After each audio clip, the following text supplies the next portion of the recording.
Kita lanjutkan lagi. Sebelum kita menghitung PPh badan, kita lihat dulu apa yang dimaksud dengan peredaran bruto.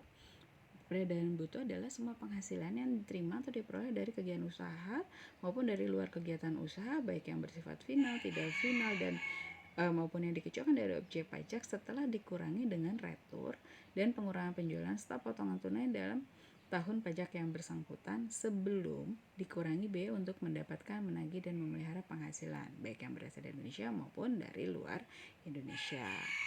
Kemudian untuk kan kita biasanya menghitung penghasilan yang kena pajak dikali dengan tarif. Nah, tarif sejak tahun 2010 25%. Ini kita lagi bicara tahun 2010 sampai tahun 2019 ya. Itu tarifnya 25%. Kemudian jika ada WP badan yang paling sedikit 40% dari jumlah sahamnya itu diperdagangkan di Bursa Efek di Indonesia dan memenuhi persyaratan tertentu, maka ada pengurangan tarif sebesar 5% berdasarkan PP nomor 77 tahun 2013.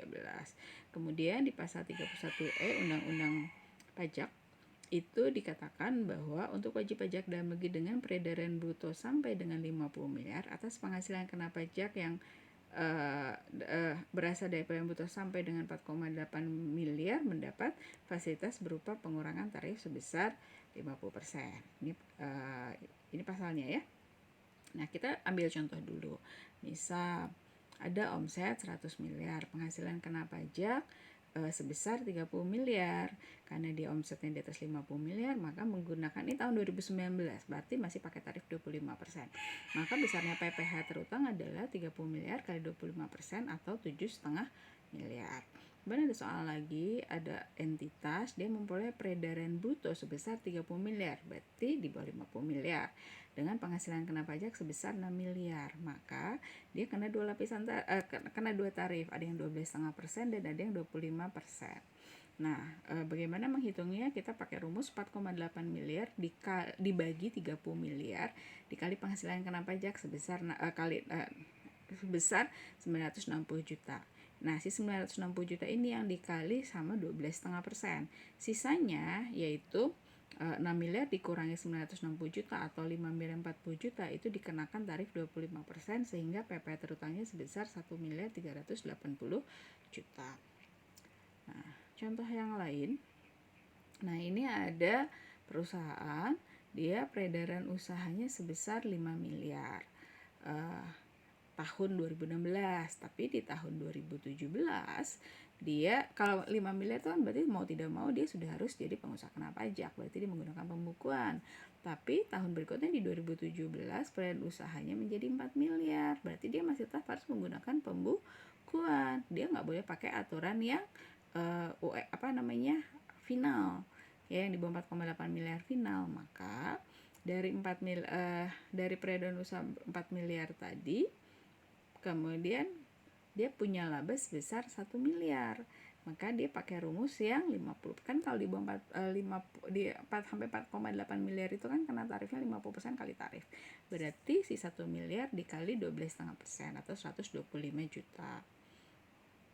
Nah, ini aturan aturan yang saham kalau dia 40% diperdagangkan di Bursa Efek, maka dia dapat pengurangan tarif sebesar 5% sampai tahun 2019 ya. Ini syaratnya paling sedikit 40% dari keseluruhan saham tadi diperdagangkan di Bursa Efek. Sahamnya harus dimiliki paling sedikit 300 pihak, masing-masing pihak hanya boleh memiliki saham kurang dari 5% dari keseluruhan saham. Dan harus ketentuan tadi harus dalam waktu paling singkat 183 hari. Nah, berikutnya kemudian di tahun ini keluar Undang-Undang Nomor 1 Tahun 2020 di mana tarif pajak itu turun. Untuk tahun 2020 dan 2021 tarifnya 22% dan di mulai tahun 2022 tarifnya menjadi 20%. Terus yang memenuhi persyaratan yang tadi yang 40% diperdagangkan di Bursa Efek, maka tarifnya menjadi tahun 2020 9%, 2020 dan 2021, dan mulai tahun 2022 17%. Kita ambil contoh, masih soal ya, tapi sekarang di tahun 2020. Kalau ada omset tahun 2020 ada 40 miliar. Omsetnya 100 miliar, penghasilan kena pajaknya adalah 40 miliar, maka sekarang tarifnya menjadi 22%. Maka 40 miliar kali 22% atau 8,8 miliar. Kemudian ada juga peredaran bruto 20 miliar, penghasilan kena pajak 7 miliar, berarti di bawah 50 miliar.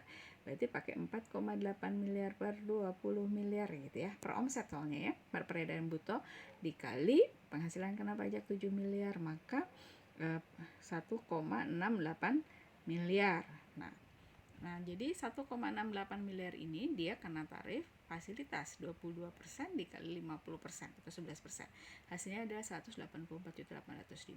Sedangkan sisanya 7 miliar dikurangi 1,68 miliar atau 5.320 juta itu dikenakan tarif 22%.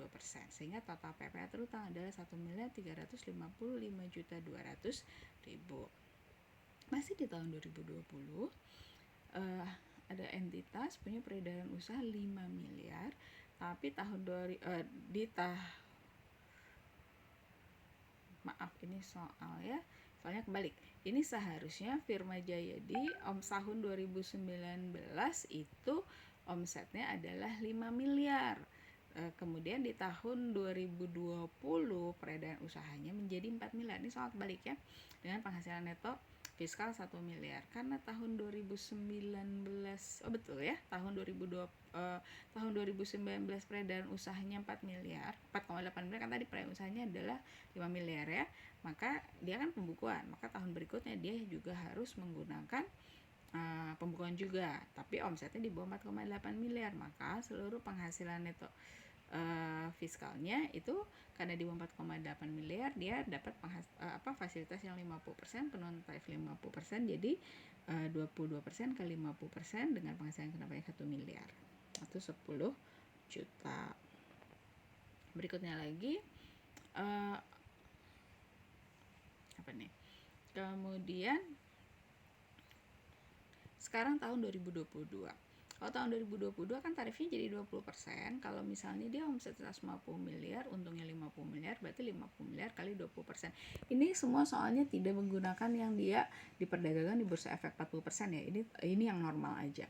Kemudian sampai tahun jika dia memperoleh peredaran bruto 40 miliar di tahun 2022 dengan penghasilan kena pajak 15 miliar, berarti dia pakai dua tarif, yaitu 20% kali 50% dan 10% dan 20%. Nah, yang pakai tarif setengahnya itu 4,8 miliar peredaran bruto 40 miliar dikali penghasilan kena pajak 15 miliar atau 1,8 miliar, 1,8 miliar dikali 10% atau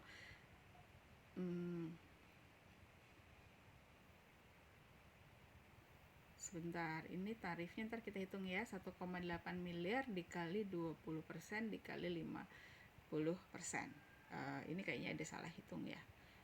Kemudian penghasilan kena pajak tarif normalnya itu 15 miliar dikurangi 1,8 miliar atau 13,2 miliar kali 20% itu 2,64. Sementara yang tadi yang 1,8 miliar kali 10% harusnya 180 juta, berarti ini PPh terutangnya harus ditambahin 90 juta ya, 2,73 ditambah 90 juta berarti 2,82. Nah, ini contoh yang lain.